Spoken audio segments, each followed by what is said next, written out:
জানেন ক্যানিং বিধানসভাতে জানেন আরাবুল ইসলাম প্রার্থী হয়েছিলেন, সেই ক্যানিংয়ে কিন্তু দেখতে পাচ্ছেন আইএসএফ কর্মীদের উপরে লাঠিচার্জের অভিযোগ, আইএসএফ কর্মীদের উপরে লাঠিচার্জের অভিযোগ পুলিশের একেবারে দেখতে পাচ্ছেন। সেই ছবি আপনাদের দেখানোর চেষ্টা করছি এই মুহূর্তে। একেবারে বিচার কেন্দ্র বাহিনী তারাও কিন্তু এখানে এসে ঘটনা কিন্তু একেবারে সামাল দেওয়ার চেষ্টা করে এবং প্রথম অভিযোগ ওঠে আইএসএফ কর্মীদের উপরে বোমা মারা। তারপরেই কিন্তু দেখতে পাচ্ছেন এখানে পুলিশ একাধিক এই মুহূর্তে সেই ছবি দেখানোর চেষ্টা করছে আপনাদেরকে। পুলিশ কিন্তু বোঝানোর চেষ্টা করছে আইএসএফের কর্মী সমর্থকদেরকে যে ভুলবশত কিন্তু একেবারে আইএসএফ কর্মীদের উপরে লাঠিচার্জ করা হয়েছে, এমনই দাবি জানাচ্ছেন আইএসএফের কর্মী সমর্থকরা। এবং এই মুহূর্তে পুলিশ অফিসাররা এসেছেন,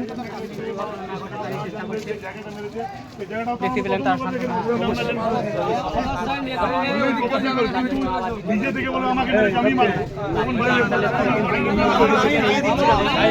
ভিডিওটা আমার বাস করবে।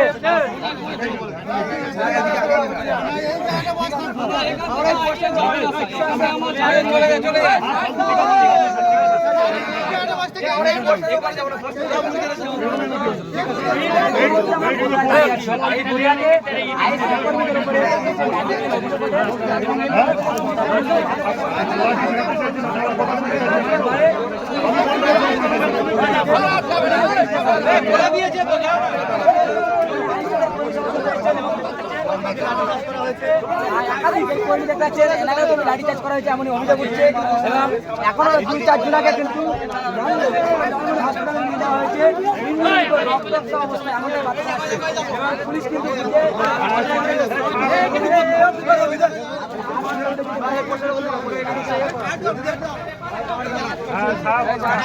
প্রথম বোমা মারিছিল, কারা বোমার আওয়াজ হচ্ছিল,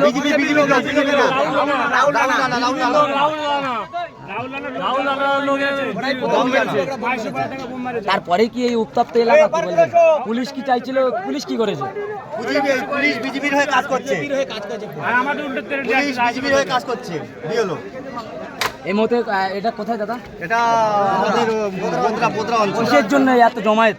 পঞ্চায়েত দখল। কাদের পক্ষ থেকে দখল হচ্ছে? এত জমায়েত দেখে কি পুলিশ বিজেপি সাপোর্ট করছে? কি বার্তা আপনাদের? যে আমরা শান্তিভাবে শৃঙ্খলাভাবে আমরা পঞ্চায়েত গঠনটা করতে এসেছি, আমাদের উপরে লাঠিচার্জ করছে পুলিশ, আমাদেরকে মারধর করছে, আমাদেরকে উপরে বোমা কারা মেরেছিল দাদা? বোমা মেরেছিল বিজেপির লোক মেরেছিল, রাহুল রানা মেরেছে এবং কি ওর নাম, ছেলের নাম কি, ওই কি সে কি বিজেপি করে না? হ্যাঁ বিজেপি করে। এর মধ্যে দেখতে পাচ্ছেন ক্যানিং বিধানসভাতে একেবারে তৃণমূলের একেবারে আইএসএফের বুথ সভাপতি হয়ে আমি বিজয় মানে যেভাবে শান্তিভাবে হয় সেইভাবে চেয়েছিলাম। ওরা বিজেপির লোক মানে বোম চাষ করছে, মানে আমাদের উপরে অ্যাটাক করছে। 4টে পুরো সামনে বোম চাষ করেছে একদম। যখন আপনার ট্রেনে নিয়ে থাকার পরে কি পুলিশ আসলো? কি বার্তা? পুলিশ এসে আমাদের কোনো কথাই শুনছে না, আমাদের আরও লাঠি চাষ করছে। এর মধ্যে দেখতে পাচ্ছেন জানেন ক্যানিং বিধানসভাতে আইএসএফের একেবারে প্রার্থী ছিল আরাবুল ইসলাম। আরাবুল ইসলাম কর্মী সমর্থকদেরকে কিন্তু পুলিশের লাঠিচার্জের অভিযোগ উঠে